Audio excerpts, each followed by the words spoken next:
महाकाल शिव की महिमा अपरंपार है। उन्हें प्रसन्न करने के लिए किसी खास प्रयास या पूजा पाठ की जरूरत नहीं होती, बल्कि सच्ची श्रद्धा और पूरे मन से किया गया प्रयास आपको भोलेनाथ की कृपा का पात्र बना सकता है। शायद यही वजह है कि अपने भक्तों के लिए महाकाल ने काल तक को भस्म कर दिया था। ऐसी ही एक कथा मिलती है हमारे धार्मिक ग्रंथों में, जिसे हम आपके साथ शेयर कर रहे हैं। मान्यता है कि भक्तों का चरित्र पढ़ने और सुनने से भोलेनाथ की असीम कृपा और पुण्य की प्राप्ति होती है। तो आइए जानते हैं। भक्त के प्रति महाकाल की अगाध आस्था की जिस कहानी का हम जिक्र कर रहे हैं, वह स्वयं भगवान कार्तिकेय ने संतों को सुनाई थी। इसके अनुसार राजा श्वेतकेतु, जो कि भोलेनाथ के परम भक्त थे, उन्होंने काल को भी जीत लिया था। राजा श्वेतकेतु सदाचारी, सत्यवादी, धर्म के मार्ग पर चलने वाले शूरवीर और प्रजापालक थे।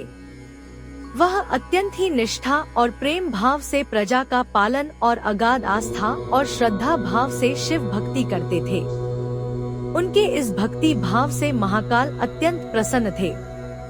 उनकी कृपा से श्वेतकेतु के राज्य के लोग दुख, दरिद्रता, अकाल मृत्यु और महामारी से अछूते थे। एक दिन जब राजा श्वेतकेतु का जीवन काल समाप्त होने को था और वह भोलेनाथ की आराधना में लीन थे, तब चित्रगुप्त ने यमराज से कहा कि राजा श्वेतकेतु की आयु अब पूरी हो चुकी है, अब उनके प्राण हरने का समय है। तब यमराज ने अपने दूतों को आज्ञा दी कि वे जाएं और श्वेतकेतु के प्राण हर लाएं। यमदूत राजा श्वेतकेतु के पास पहुँचे तो वह शिव मंदिर में थे। दूत बाहर ही खड़े हो गए। श्वेतकेतु गहरे ध्यान में थे। बहुत देर हो गई, न श्वेतकेतु का ध्यान टूटा न यह दूत हिले। दूत बिना अपना काम किए खड़े रहे। जब वे वापस नहीं पहुँचे तो यमराज ने विलंब होते देखा तो कालदंड संभाला और खुद चल पड़े। दूतों के आने में देरी होने के चलते यमराज स्वयं ही राजा श्वेतकेतु के प्राण हरने पहुँचे, लेकिन वहां उन्होंने देखा कि वह तो महादेव की साधना में लीन है। अब तो वह सोच में पड़ गए कि इसके प्राण कैसे हरें। उन्होंने सोचा कि यह अभी पूरी तरह शिव पूजा में डूबा है। इस स्थिति में शिव पूजा का उल्लंघन नहीं किया जा सकता। तब वह भी बाहर ही खड़े हो गए। उधर जैसे ही काल को इसकी सूचना मिली तो उन्होंने तलवार निकाली और शिव मंदिर में जा घुसे। काल ने देखा कि राजा श्वेतकेतु अभी भी भगवान शिव के लिंग स्वरूप के सामने बैठे ध्यान मग्न है। वह झपटकर आगे बढ़ा और जैसे ही उसने राजा श्वेतकेतु का सिर काटने के लिए तलवार उठाई, शिव ने अपना तीसरा नेत्र खोलकर काल की ओर देखा। भोलेनाथ का तीसरा नेत्र खुलते ही काल वहीं राजा श्वेतकेतु के सामने जलकर भस्म हो गया। थोड़ी देर बाद जब राजा श्वेतकेतु का ध्यान टूटा, उन्होंने अपनी आंखें खोली तो राख में बदल चुके काल को देखा। उन्हें चिंता हुई कि यह कौन है और क्या है।